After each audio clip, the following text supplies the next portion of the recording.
Hello and welcome to another political dialogue program. This week we have an important guest from Cyprus, international human rights lawyer Efstatios.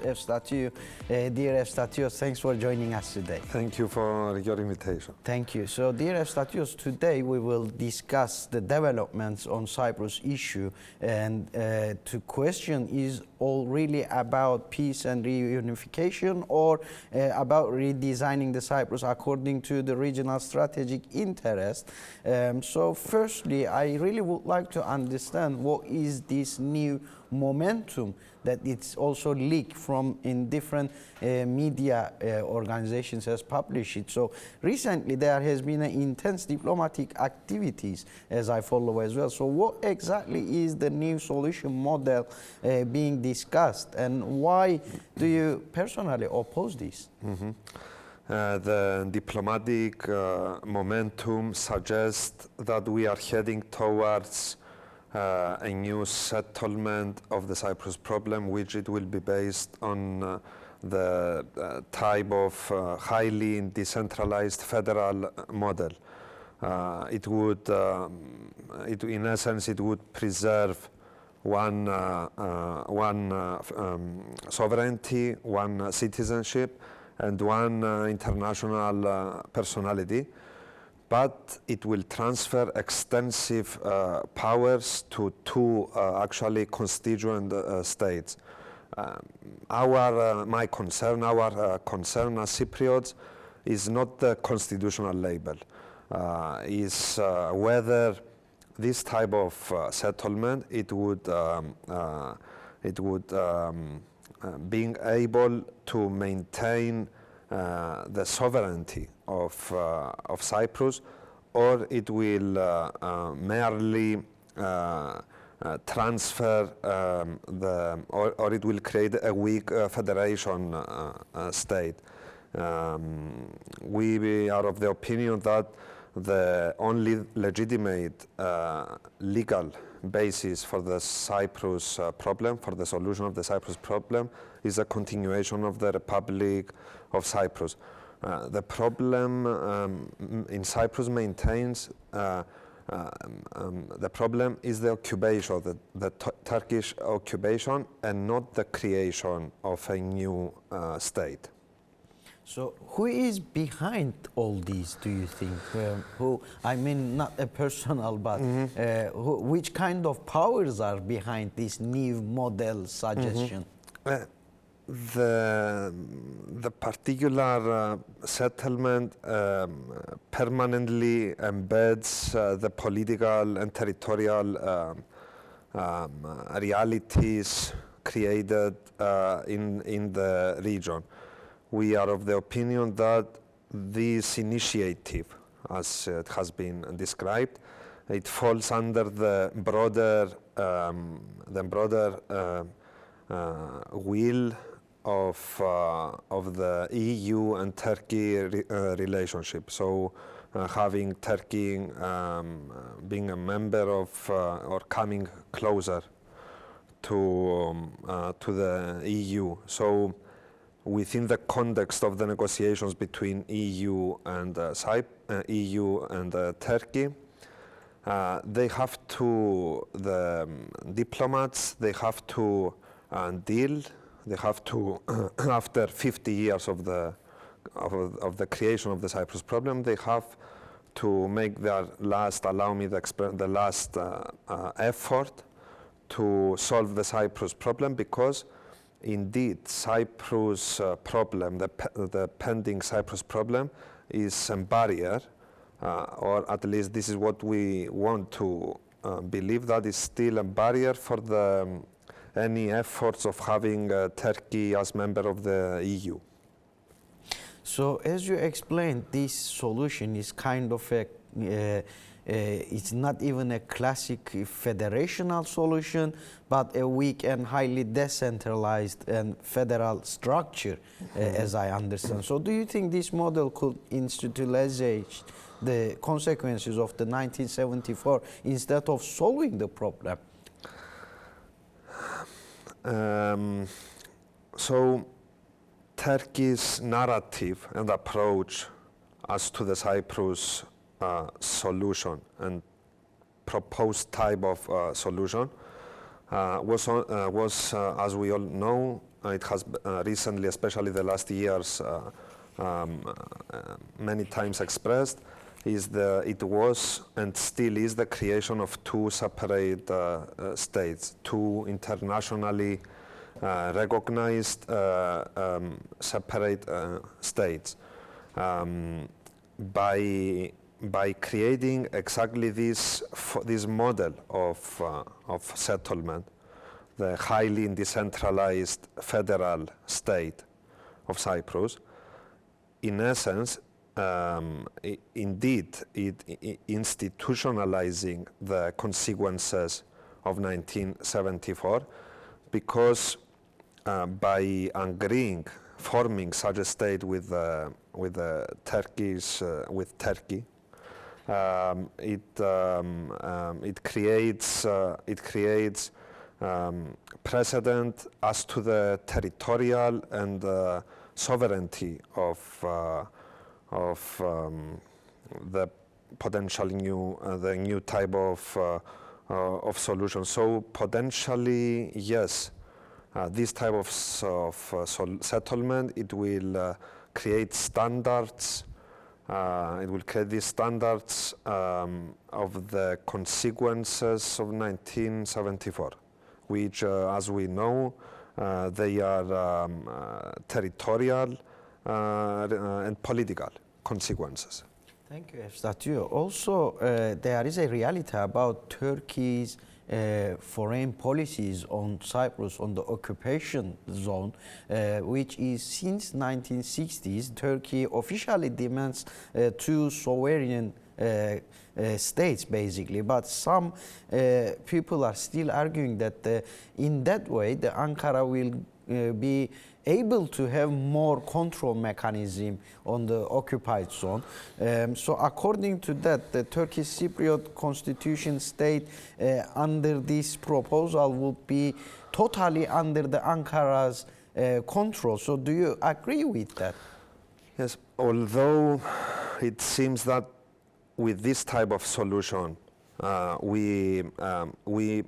this type of solution appears to move away from Turkey's official demand for as you said, the two internationally recognized states.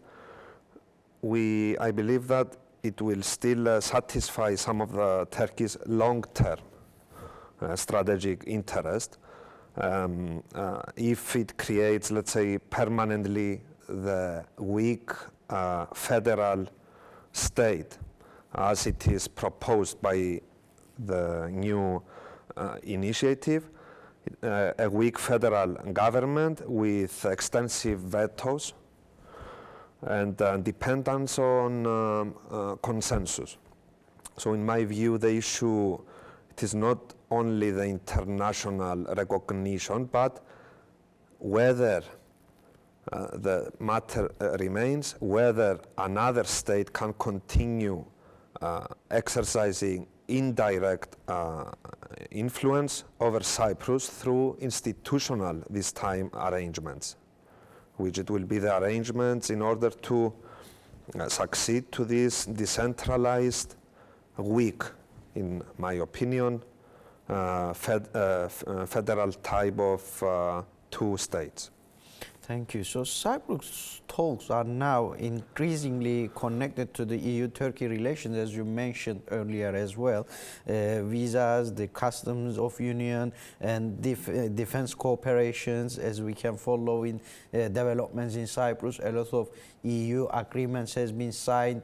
Also, additionally, there is agreements with UK and Israel government as well, according to the IMEC and ISMET energy lines as well. So is Cyprus becoming a part of a broader geopolitical bargain, do you think? Definitely. And this is important. There are certainly indications that Cyprus is increasingly discussed alongside this broader EU-Turkey relationship, and this is totally understandable from the point of view that Cyprus remains an EU member state, and strategically is located where is located in the Eastern Mediterranean. However, what is important is that any geopolitical bargain must always respect international law. The sovereignty of an EU member state should never become a bargaining issue in the wider regional, let's say, negotiations. And this is something it should be considered by the EU in total, having an EU, a member state of the Union, becoming part of bargaining, without considering international law and the consequences of 1974. So what are the real strategic interests of Britain, the United States, and Israel in Cyprus and the Eastern Mediterranean today? This can be very shortly. Yes, you know, each country has its own priorities. Britain, for example, seeks to preserve the strategic importance of the island. And the existence of the British sovereign bases actually in the island. This is what they want to preserve. The United States primarily interested in the what they call, what is known as regional stability, NATO cohesion, and energy security, for example. Israel views Cyprus as an important strategic partner. I put this in brackets for security, energy, and in order to serve their own interest in the region, being isolated after the recent incidents and the situation that they brought Palestine from the one hand and the broader region at second. So we will of course come to the point that we will talk about what are the Cypriots are really looking for as well. But before that, also from an international law perspective, this is important as well. Should the solution be based on creating a new partnership state or on resorting the sovereignty and county of the Republic of Cyprus, do you think? I think from the Cyprus people point of view, the ordinary, let's say, people, regardless of from which community they are coming from, what they want is peace, security, and economic opportunity and a normal future. So it may create partnerships, but the partnership should maintain in the epicenter the effective sovereignty of the entity of Republic of Cyprus in particular, with and always maintain the constitutional order. So yes to potential partnerships, but under conditions. Thank you. So also there is a situation about the communities, as you mentioned, what the communities are looking for beyond the interests of the powerful states. What do the ordinary Turkish Cypriots and Greek Cypriots actually want today? Because we need to mention that as well. There has been a Kofi Annan plan at the back of the time, 2003 and 4, and then there was a referendum in Cyprus. So Cypriots already talked about what they want in there, but the conjecture is already changed now in Cyprus. So is there any solution model that genuinely has a public support for the both communities? Good question. This is a result of historical fear of the two communities, Greek Cypriots and Turkish Cypriots.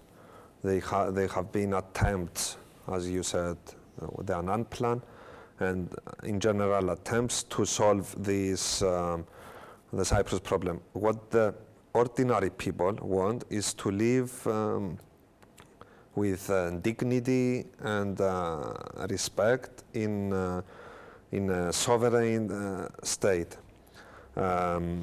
So any lasting solution must protect the rights of both Greek Cypriots and Turkish Cypriots. And it's important to understand that without mutual trust, it will be difficult to reach any type of solution. What it would be generally accepted, I am of the opinion that is the continuation of Republic of Cyprus. Don't think that the Turkish Cypriots, it's wrong to believe that the Turkish Cypriots, they want suddenly to dissolve the already internationally recognized entity, which is the Republic of Cyprus. There are Turkish Cypriots that they feel part of the, which anyways the constitution of the Republic of Cyprus imposed. They believe that they are part of the Republic of Cyprus, and to some extent they believe and they understand the importance of the continuation of Republic of Cyprus. So finally, do you believe international powers or communities are sincerely trying to solve the Cyprus issue, or make it get worse and create a more manageable status situation in Cyprus? Yes, different international actors have different priorities. Some genuinely seek reunification and stability, others are influenced by the broader geopolitical considerations. My concern is that any settlement should be judged not by whether it is politically convenient, but by whether it restores the legality and protects democracy and human rights, and most importantly preserves the sovereignty and constitutional continuity, as I said, of the very Republic of Cyprus. So we have a couple of minutes more. Yes. I would like to ask some additional questions. So just to clarify it, could this proposed decentralized federation become a legal mechanism for Turkey to maintain indirect control over the Cyprus, do you think? I really want our audience to understand this. We need to underline this issue. We are not saying that by a federal type of state and the solution, we cannot, a state would be able to exercise its sovereign power. Our problem is not with the federal states. And this is the difference with the proposed settlement that is exists, or it will follow the couple of months, although in the Cyprus public dialogue, the matter has not been drawn yet. What we want to explain is that the problem is with the particular decentralized federation in which by this structure, it will allow external influence exactly because the powers will not be centralized. So since the sovereign power of this future state, it will be highly decentralized, then this includes the possibility of having Turkey trying to fully manipulate this decentralized state in a very easy, allow me to say, way, rather than if it was the example of a centralized state, which it will preserve way more easily the sovereignty and will not allow any external intervention or influence by another state, in particular of Turkey. That was very clear and to the point. Lastly, how can the Turkish Cypriots exercise a free political will while Ankara plays such a dominated economic and political role in the north of the occupied zone? Very shortly, please. Yes, every democratic community should be able to exercise rights and political will freely. We say that any future settlement should create conditions in which the Turkish Cypriots will be able to make political decisions independently, free from external pressure from Turkey, while enjoying equal rights and equal participation within this sovereign Republic of Cyprus. If Republic of Cyprus or if the entity will not be sovereign and will be able to exercise a highly sovereignty, which is what is proposed by the upcoming settlement that they are eager to promote, then this will have tremendous affects to the rights of Turkish Cypriots. So rights of Turkish Cypriots, equal rights of Turkish Cypriots with the Greek Cypriots, but under a sovereign state, which is the Republic of Cyprus. The problem, again, of Cyprus is the illegal occupation and by Turkey, and not to create a new state. We have an internationally recognized state since 1960s, which is the Republic of Cyprus. So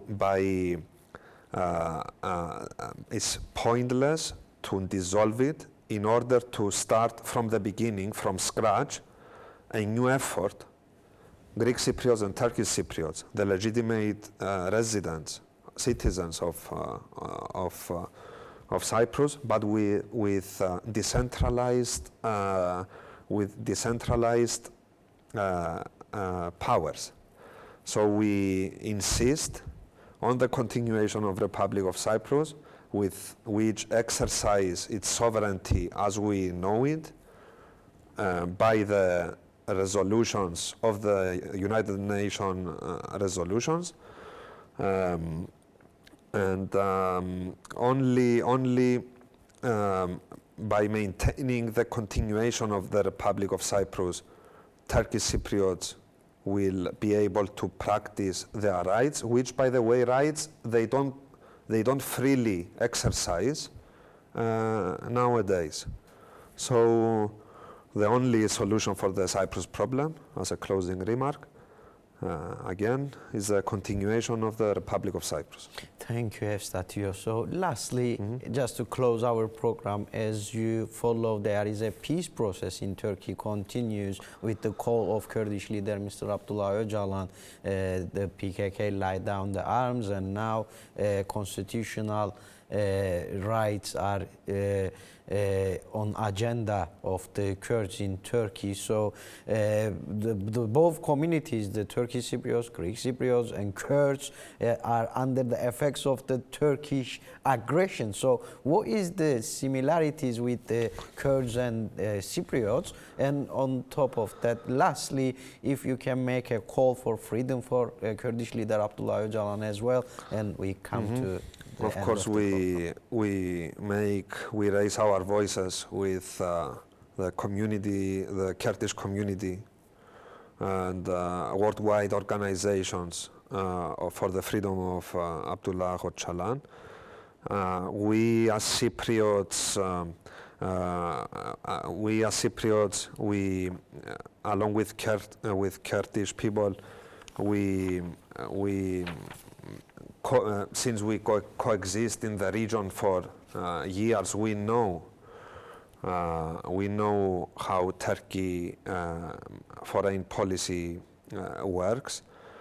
There is a parallel, apart from the historical ties with the two people, Cypriot people and the Kurdish people. There is a parallel in regards to the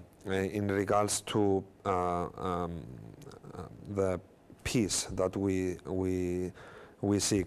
Theophilos Georgiadis, for example, 3 decades ago, he was expressing that the freedom of Cyprus going and passes through the mountains of Kurdistan. We still experience today. Theophilos couldn't be more up to date.